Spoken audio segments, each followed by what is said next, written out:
Well, thanks everyone for joining. Wherever you are in the world, I hope you're safe and healthy. I am in a Airbnb in upstate New York, and the house doesn't have good sound, so I'm in a bedroom. Apologies for the setting, but I'm excited to chat with you. I mean, if e-commerce isn't relevant to your business today, I would be shocked. And so hopefully a lot of the material that I go through can be something that you bring into your company immediately. I thought I would just share a little bit about myself so you could understand the context for the madness that I've created. I've been doing e-commerce my whole career. And before starting MikMak, I ran global digital and social media at Gap. I was there 2011, 2014. It was 3 positive years of the company's growth. The net profits of the company increased by 75%, and digital became 25% of its overall revenue. But there was something that really annoyed me about my job, and it had nothing to do with Gap, is that in many ways, e-commerce is broken because the 2 key drivers are unanimously the most annoying things online: promotional emails and retargeted advertising. And this isn't just a Gap problem, this is an industry-wide problem. So I had this burning question, which was, how do you drive sales online, not annoy people, and even make Gap cool again? And my boss, who is the global CMO, always said to me, Rachel, if you figure that out, that's $1 billion idea. We're essentially all trying to figure that out. The age-old question of how do you build brand and drive performance all at once? And so I had this burning question, which was, how do you build brand and drive performance all at once? And when I was leading digital at Gap, there was 3 major trends that I was paying attention to that led me to ultimately quit my job. One was the rise of video. Second was the change in customer journey. So when I started at Gap in 2011, Gap.com, the homepage, was our most trafficked web page. When I left 3 years later, our product detail pages, meaning Gap.com/jeans/pink, we're seeing 5x the amount of traffic. So no one was entering the store anymore through the front door. Everyone was using all these side doors that no one was paying attention to. And then finally, the last one, if you think about Gap, it's one of America's oldest direct-to-consumer brands. When I was there, I saw the rise of Gap's organic search results within Amazon, meaning customers were going to Amazon looking to buy Gap. Gap is still not available for sale on Amazon as an authorized seller. It was early signs to me that the major e-retailers were about to become the new walled gardens. So that's when I decided to quit my job and build MikMak. MikMak, we're an e-commerce marketing platform for multi-channel brands, meaning if the majority of your sales come from places like Amazon, Target, Walmart, Ulta, Sephora, Best Buy, Dick's Sporting Goods, Petco, you will probably become my client because you live in darkness with e-retail data. But I'm really going to spend no more time this morning talking about MikMak, and I'm literally going to spend the rest of the time talking about the playbook that I've developed over my last 15 years in e-com. Hopefully it's food for thought for your business on how to drive growth, especially during a time like right now where e-commerce has become many brands' only channel for growth.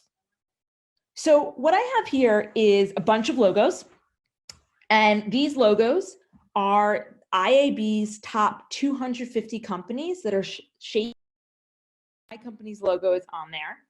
And these companies are across a diverse set of categories. You have dog food, you have luxury apparel, you have sporting goods, you have beauty, you have booze.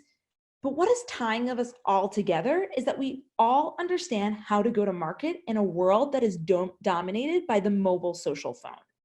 So to talk about how we all go to market, the first recognition is that we all understand that the name of the game is first-party data.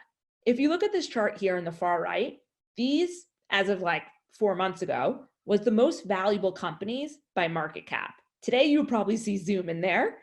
I'm sure everyone saw the headline that Zoom is now more valuable than 50% of the airline industry. And what is first-party data?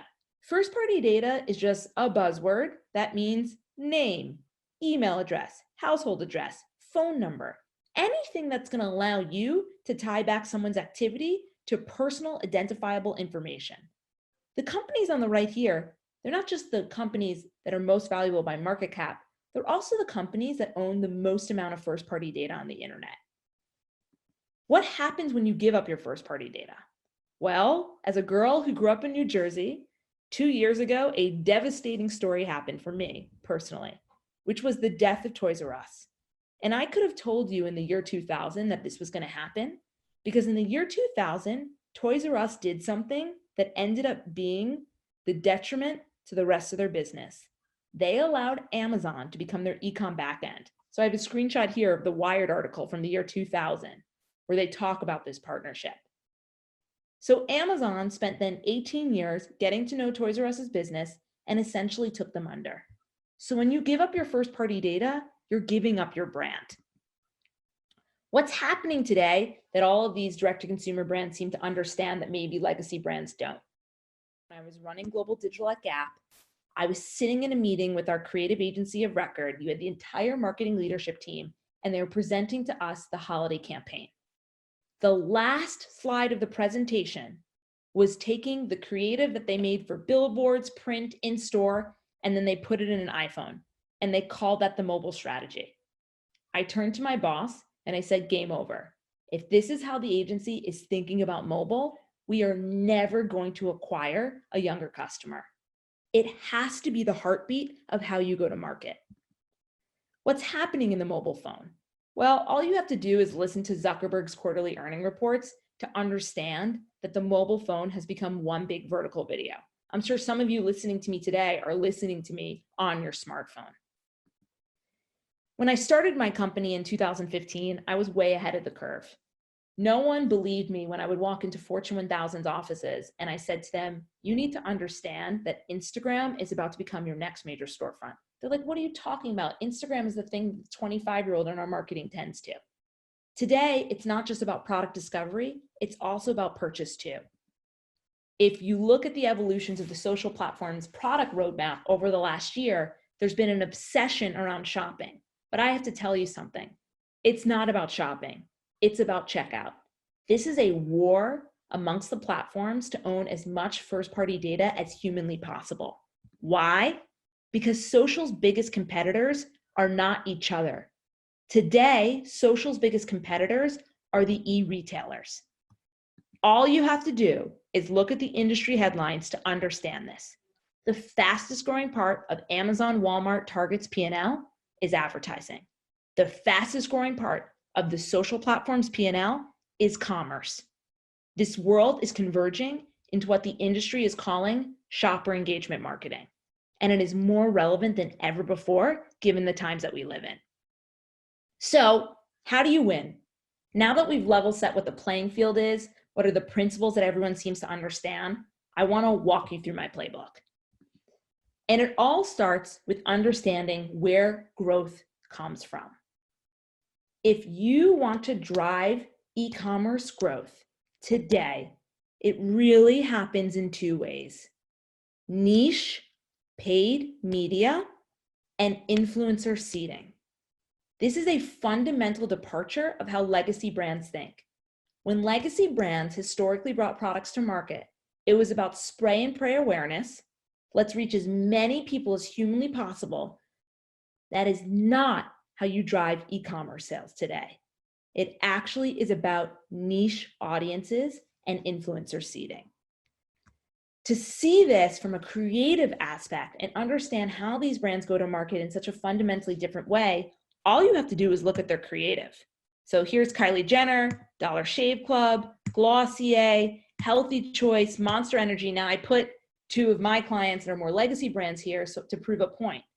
If you want to drive e-commerce sales, it's about messaging key product benefits first. Brand building happens after the initial purchase, meaning you don't try to be cute that you're selling products on the internet. You don't try to hide that. You scream it from the rooftops. You give people a reason to buy your products. In beauty, it's about before and after transformation. In food, it's about communicating simple ingredients or recipe. In consumer electronics, it's how to use the device.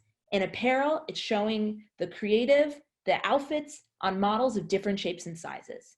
It's about product benefit, product benefit, product benefit. To bring this to life, I have a pretty provocative view on what's happened to the customer journey because of the mobile social world that we live in. If any of you have ever taken a traditional marketing class, you probably remember one of the first things that you learn. It's this pyramid.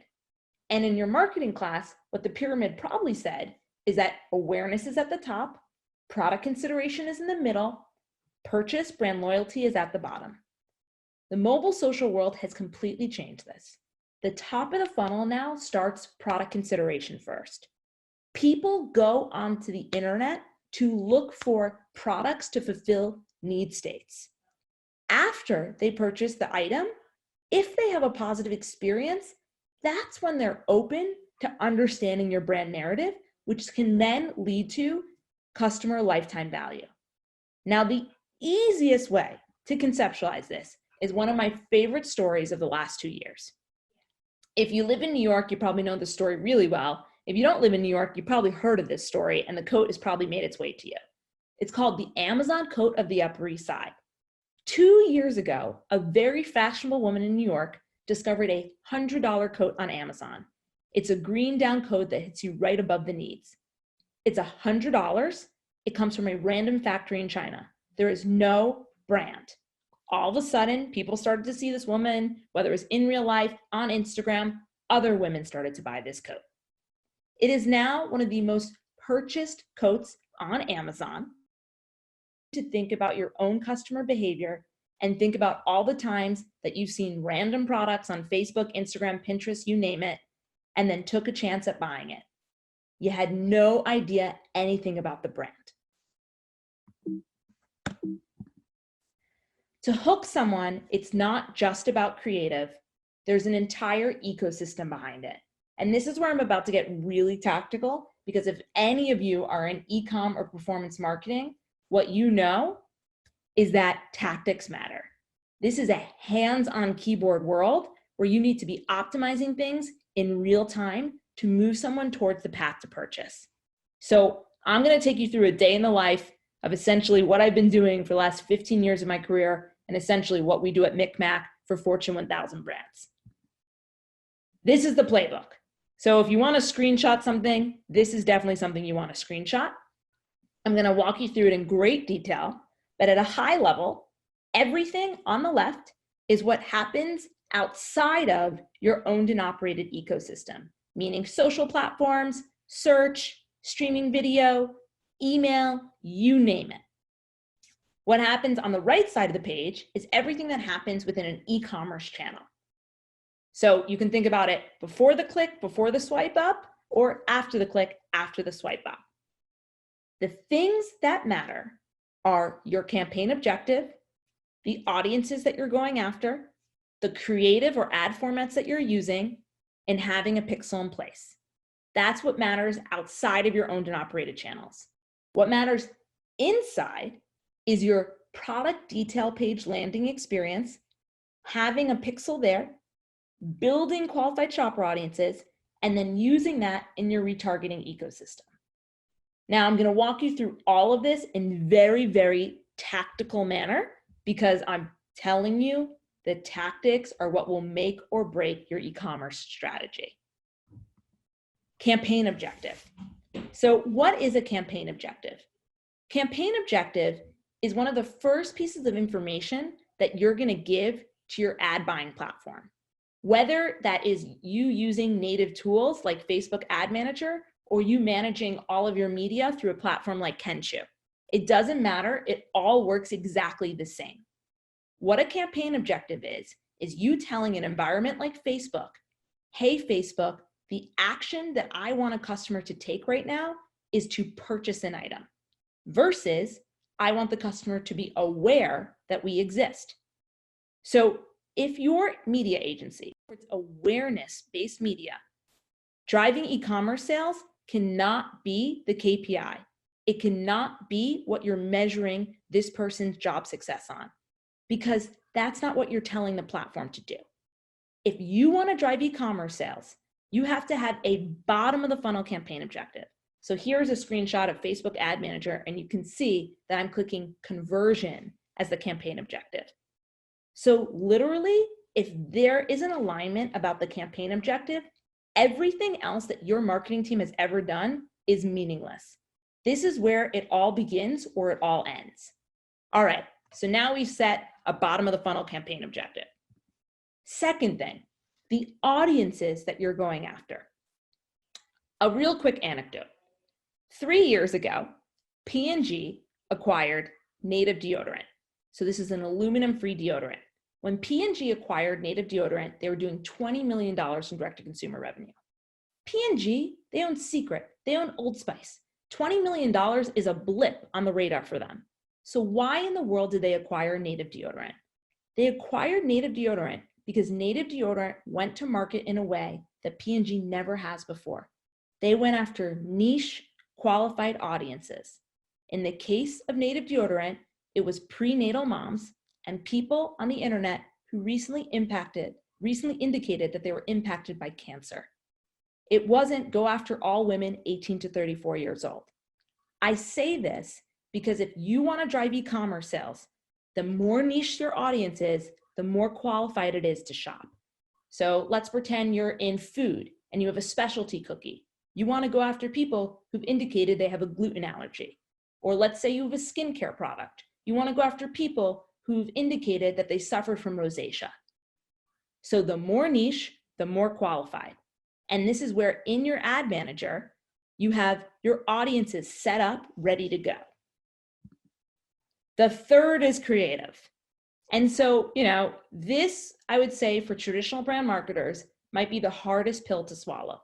Because what I am telling you is I don't care how beautiful your creative is. If you haven't set the right campaign objective, going after the right audience, the creative doesn't matter. When it comes to creative, it has everything to do with one, having thumb-stopping creative. Your competition on the internet isn't just your direct competitor. Your competition on the internet is every single person who's producing content. So you gotta stop people from scrolling past you. And then you need to communicate the key product benefits as fast as. All right, then the pixel. I call this the power of the pixel. If you don't have your pixel in place, you are leaving money on the table. What is a pixel? A pixel is almost like the childhood game of playing tag. You find someone on the internet, they stop and they look at your product. Maybe they look at your product for 30 seconds and then they get totally distracted with something else. Perhaps they start reading an email, they got a text from a friend, whatever it might be. That person actually indicated to you in that moment that they have high intent. A pixel allows you to capture that person, put them in a qualified audience, so you could go remarket to them at a later date. If you don't have the pixel in place, you are literally just spending dollars marketing to a customer that you might have already reached. All right, everything that I just spoke to you about is just literally getting someone to click or swipe up. We have not drove a sale yet, meaning I just took you through 50% of the equation. I'm now going to take you through the other 50% of the equation.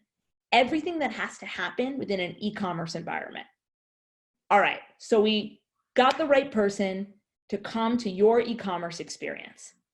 Now, for MikMak clients, where the majority of their sales come from, marketplaces and wholesalers, the most important thing for them is to figure out a way to own that multi-retailer experience.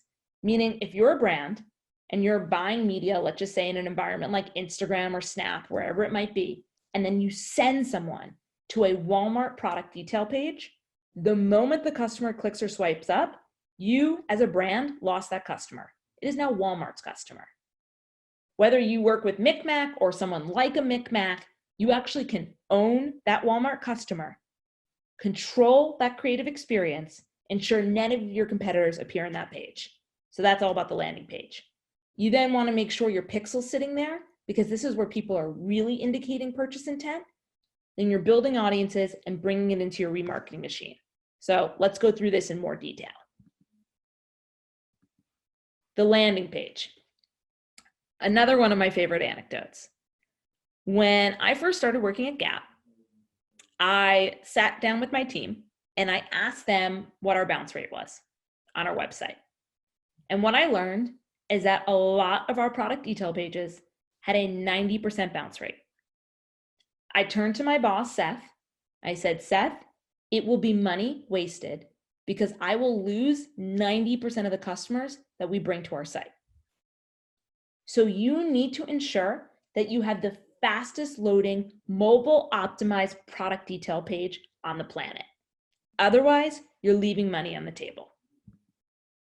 So this is an example.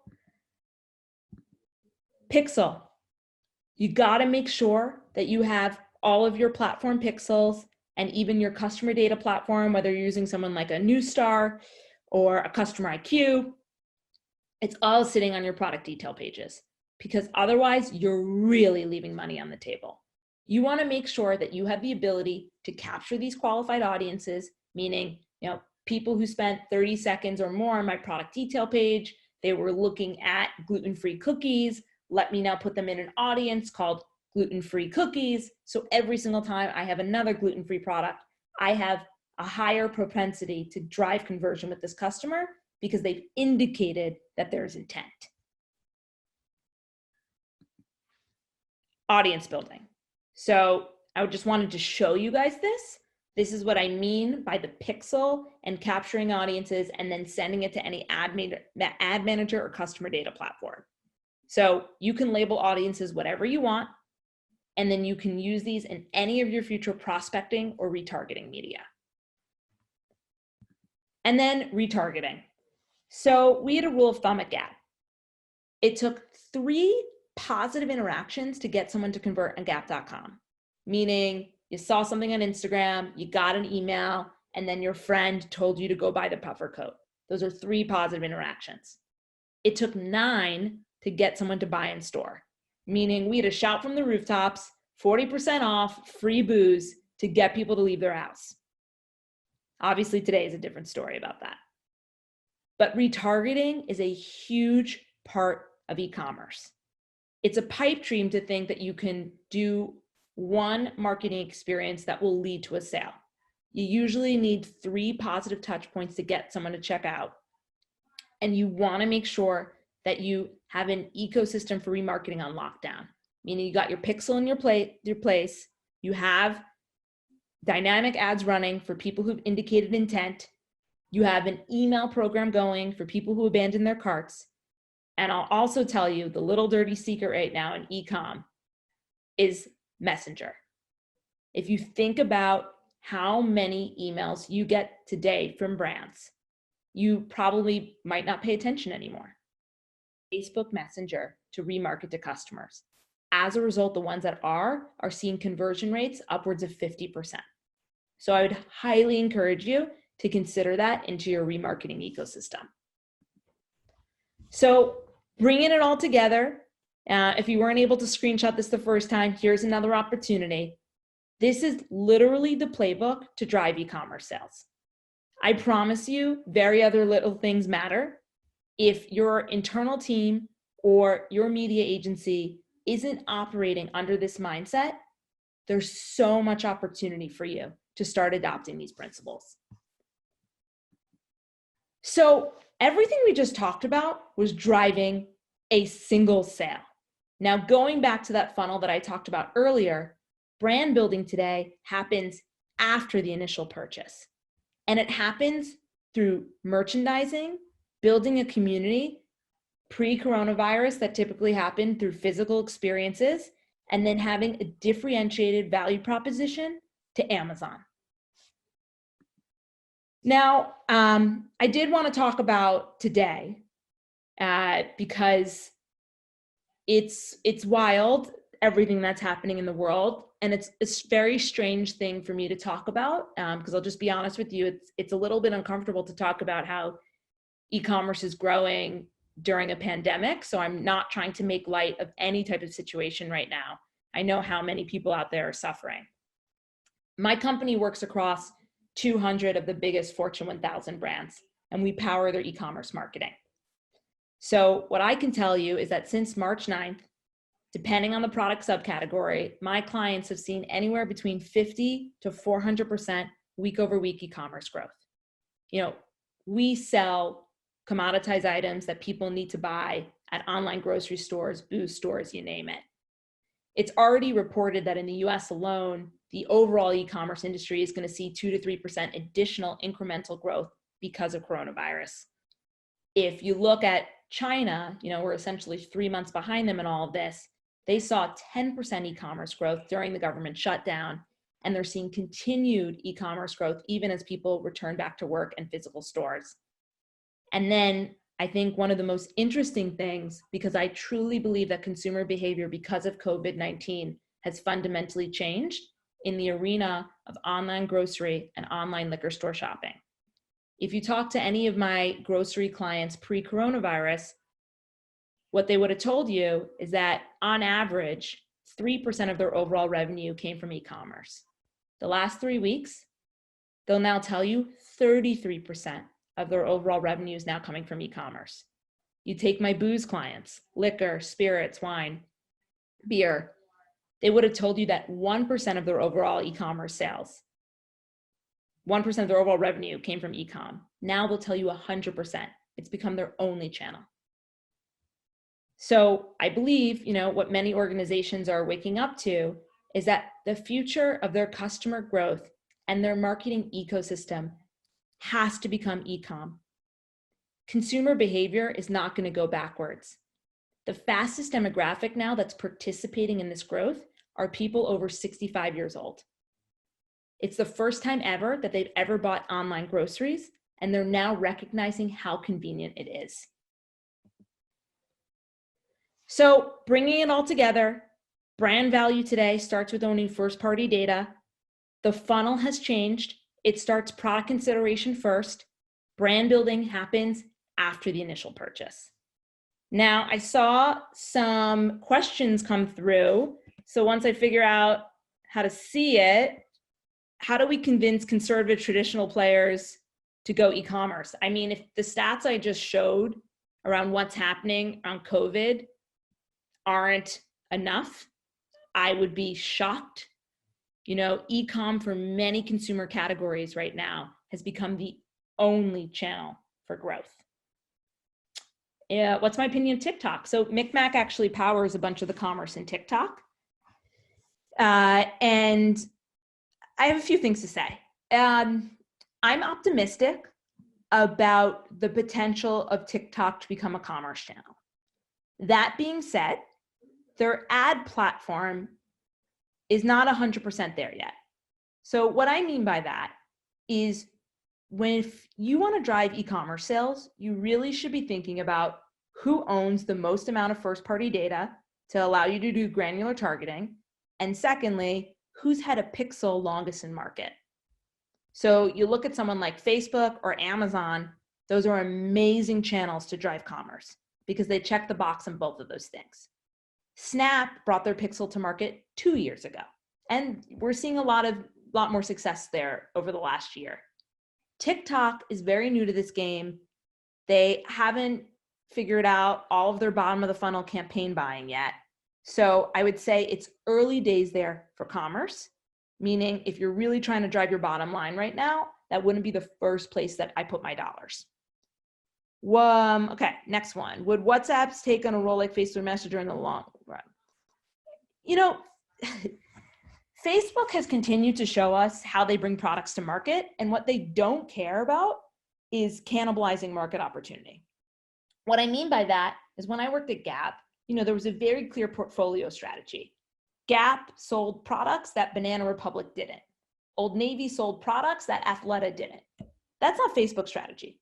Facebook reaches so many people that they honestly don't care if they cannibalize opportunity from another app, as long as they just keep winning. So I say all this because I definitely believe that WhatsApp and Facebook Messenger will coexist. And if they don't, Facebook really won't care either way. But my comment about Messenger is right now, it's one of the most underutilized assets by brands. Just think about podcasts 3 years ago. If you made a podcast 3 years ago, you could make the top 10 charts overnight because there was no competition. So it's just low-hanging fruit right now for brands. Is there a particular methodology, taxonomy method to follow for media set naming? So what this means is like what I was showing you guys in the ad manager, how you label things. No, you just need to have a methodology or taxonomy that you, the brand, and your agency are aligned with, and it's consistent across all of your ad buying. So there's no secret sauce there. It's just more about coordination and operations internally. Amy Dubin, thank you for the nice comment. I really appreciate it.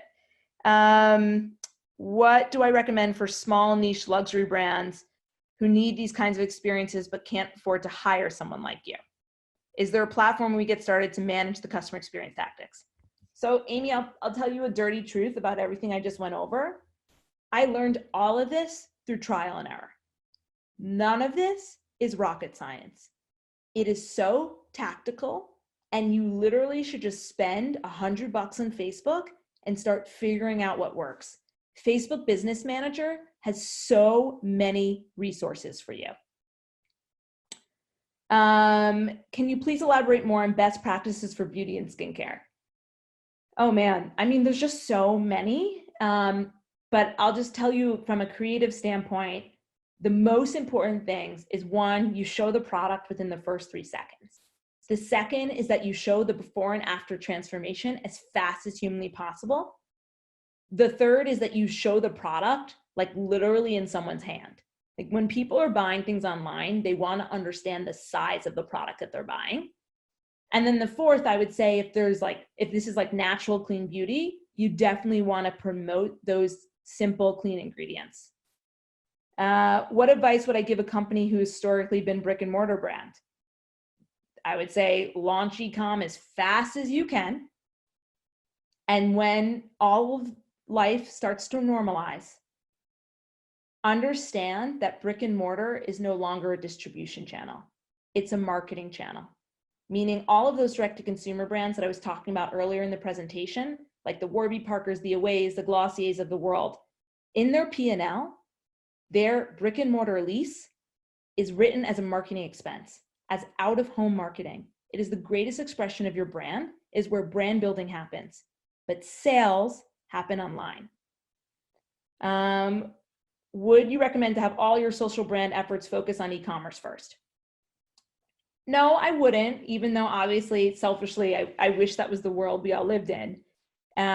So to give you an idea of the power of building brand and driving performance all at once, at Gap, when we bought TV, mobile, and social, we saw a 1.5x lift in the customer acquisition efficiency. Meaning, if people are aware of your product, you won't have to fight as hard to get them to buy it. So you need to build brand and drive performance all at once. Are we likely to see a big shift to shopping directly in mobile apps? So if you look at the top mobile shopping apps, they're the big box retailers. I would not encourage anyone right now to build a new marketplace. You're never going to win. But if you have a great customer loyalty program, you'll win. I know we're coming against time, and I see my team actually flooding me with text messages. So I'm gonna stop, but my email, here, I'll pull it up real quick. You guys can always hit me up here. Go to our website, rachel@mikmaq.tv, or Twitter, my name, LinkedIn, whatever. I really appreciate your time today, everyone.